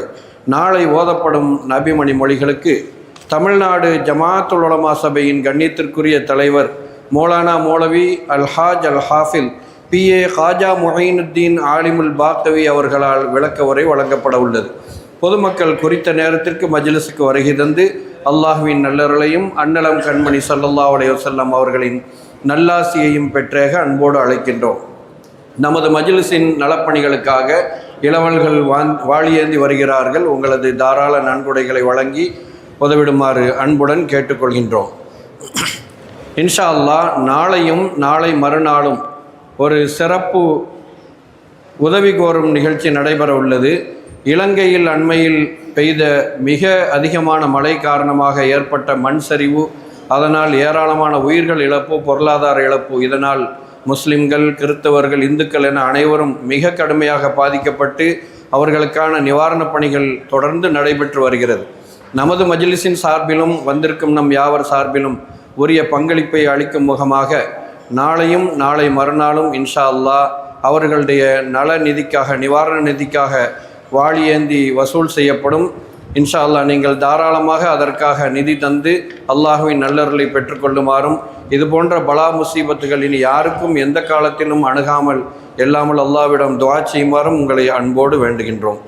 இன்றைய நமது மஜ்லிஸின் செலவினங்களுக்கு மர்ஹூம் அல்ஹாஜ் ஊனாமானா முஹம்மது அலி தம்பி அவர்களது நினைவாக அல்ஹாஜ் ஊனாமானா உமர் லப்பை அவர்களும் அவர்களது குடும்பத்தாரும், அதுபோல மர்ஹூம் MKSN நத்ஹர் சயீத் முஹம்மது புகாரி அவர்களது நினைவாகவும், கம்பல் பக்ஸ் அல் ஹாஃபில் SA அஹமது லப்பை அவர்களது நினைவாகவும், இந்திய யூனியன் முஸ்லீம் லீகின் காயல்பட்டினம் நகர செயலாளர் அல் ஜனாப் கம்பல் பக்ஸ் ALS அபு சாலிஹ் அவர்களும் செலவுக்கு பொறுப்பேற்றிருக்கிறார்கள். அன்னவர்கள் அனைவருடைய ஹக்கிலும் துஆ செய்வதோடு அவர்களது குடும்பத்து மர்ஹூமாக்களின் பெயர் பட்டியல் நம் சபையின் ஆண்கள் பெண்கள் பகுதிகளில் பொதுமக்கள் பார்வைக்கு வைக்கப்பட்டுள்ளது. அவர்கள் பெயரில் யாசின் ஹத்தம் மோதி ஈசால் சவாப் செய்யுமாறு வேண்டிக் கொள்கிறோம். வஸ்ஸலாமு அலைக்கும் வரஹ்மத்துல்லாஹி வபரகாத்துஹு. الفاتحة. أعوذ بالله من الشيطان الرجيم. بسم الله الرحمن الرحيم. ياسين القرآن الحكيم إنك لمن المرسلين على صراط مستقيم تنزيل العزيز الرحيم لتنذر قوما ما أنذر آباؤهم وهم غافلون لقد حق القول على أكثرهم وهم لا يؤمنون إنا جعلنا في أعناقهم أغلالا وهي الأذقان فهم مقمحون الذي خلق السماوات والأرض بقادر على أن يخلق مثلهم بلى وهو الخلاق العليم إنما أمره إذا أراد شيئا أن يقول له كن فيكون فسبحان الذي بيده ملكوت كل شيء وإليه ترجعون. الفاتحة. أعوذ بالله من الشيطان الرجيم. بسم الله الرحمن الرحيم. الحمد لله رب العالمين الرحمن الرحيم مالك يوم الدين إياك نعبد وإياك نستعين اهدنا الصراط المستقيم صراط الذين أنعمت عليهم غير المغضوب عليهم ولا الضالين آمين. بسم الله الرحمن الرحيم. قل هو الله أحد الله الصمد لم يلد ولم يولد ولم يكن له كفوا أحد. من شر الوسواس الخناس الذي يوسوس في صدور الناس من الجنة والناس. الحمد لله الحمد لله الحمد لله حمدا كثيرا طيبا مباركا فيه على كل حال حمدا يوافي نعمه ويكافي مزيدا واعف عنا يا كريم يا رحيم يا الله. اللهم صل وسلم على رسولك سيدنا وشفيعنا وحبيبنا مولانا محمد وعلى آل سيدنا محمد الناطق بالحق والداعي إلى الرشد والهادي إلى الصواب حجته البالغة وبرهانه القوي ودعوته العامة. اللهم فكما شرفتنا بسماع حديثه القويم فاهدنا صراطه المستقيم. اللهم إنا قرأناه وسمعناه مقرين بالعجز عن الإحاطة بمعناه. اللهم فكما أكرمتنا بسماع ألفاظه فجعلنا من حملته وحفاظه. اللهم قرب إلى أفهامنا بعيد معانيه ووفقنا للعمل بمقتضى ما ورد من الأحكام فيه وامتثال أوامره واجتناب نواهيه. اللهم إنا بك وبما جاء به هذا النبي مؤمنون، وبما أخبرنا به من الغيب والوعد والوعيد مصدقون. فثبت اللهم بحرمة ذلك الإيمان والتصديق في قلوبنا، واغفر ببركته جميع ذنوبنا. اللهم بلغ وأوصل ثواب ما قرأناه من كلامك العزيز. هذه هدية واصلة ورحمة نازلة وبركة شاملة وتحفة كاملة منك إلى روح سيدنا وسندنا مرشدنا مولانا وقرة أعيننا وثمرة فؤادنا مربينا محمد صلى الله عليه وسلم خاصة، وإلى أرواح سائر الأنبياء والأولياء والعلماء والفقهاء والصديقين والشهداء والصالحين، وإلى روح شيخنا وإمام مذهبنا محمد بن إدريس الشافعي رضي الله تعالى عنه، وإلى روح شيخنا أمير المؤمنين في الحديث محمد بن إسماعيل البخاري رضي الله تعالى عنه، وإلى روح شيخنا القطب الرباني والغوث الصمداني شيخنا الشيخ محي الدين عبد القادر الجيلاني قدس الله سره العزيز، وإلى روح شيخنا أتاء الرسول غريب النواس قطب الهند خواجہ معين الدين دشي الأجميري رضي الله تعالى عنه، وإلى روح شيخنا سلطان العارفين سيد أحمد الكبير الرفاعي رضي الله تعالى عنه، وإلى روح شيخنا القطب الأشهر نور الدين أبي الحسن علي الشاذلي رضي الله تعالى عنه، وإلى أرواح من دفنوا في بلد كاهرفة من أولياء الله تعالى خاصة، وإلى أرواح سائر ولي وولية الله تعالى من مشارق الأرض ومغاربها، وإلى أرواح جميع المؤسسين والواقفين والناصرين والساعين لهذا المجلس الشريف، وإلى أرواح سائر المسلمين والمسلمات والمؤمنين والمؤمنات الأحياء منهم والأموات، إنك قريب مجيب الدعوات برحمتك يا قاضي الحاجات يا أرحم الراحمين. اللهم بارك لنا في رجب وشعبان وبلغنا شهر رمضان. اللهم وفقنا فيه للصيام والقيام وتلاوة القرآن ولصحبة أوليائك وسائر الخيرات يا رب العالمين. اللهم أنزله المقعد المقرب عندك يوم القيامة يا رب العالمين. اللهم إنا نسألك نفسا مطمئنة تؤمن بلقائك وترضى بقضائك وتقنع بعطائك يا أرحم الراحمين. ربنا ظلمنا أنفسنا وإن لم تغفر لنا وترحمنا لنكونن من الخاسرين. ربنا آتنا في الدنيا حسنة وفي الآخرة حسنة وقنا عذاب النار وقنا عذاب السكرات وقنا عذاب القبر وقنا عذاب المحشر وقنا عذاب الحساب وقنا عذاب الدين. واعف عنا يا كريم واغفر لنا يا رحيم. أنت مولانا فانصرنا على القوم الكافرين. ربنا اغفر لنا وارحمنا ولمشايخنا ولأساتذتنا ولوالدينا ولجميع المؤمنين والمؤمنات والمسلمين والمسلمات ولجميع أمة سيدنا محمد صلى الله عليه وسلم. ربنا رب ارحمهما كما ربياني صغيرا. وصلى الله تعالى وسلم على خير خلقه ونور عرشه مظهر لطفه سيدنا محمد النبي الأمي وعلى آله وأصحابه وذرياته وأهل بيته أجمعين. سبحان ربك رب العزة عما يصفون وسلام على المرسلين والحمد لله رب العالمين. سبحان ربك رب العزة عما يصفون وسلام على المرسلين والحمد لله رب العالمين. آمين بفضل سبحان ربك رب العزة عما يصفون وسلام على المرسلين والحمد لله رب العالمين. الله على محمد صلى الله عليه وسلم. صلى الله على محمد عليه وسلم صلى الله على محمد يا ربي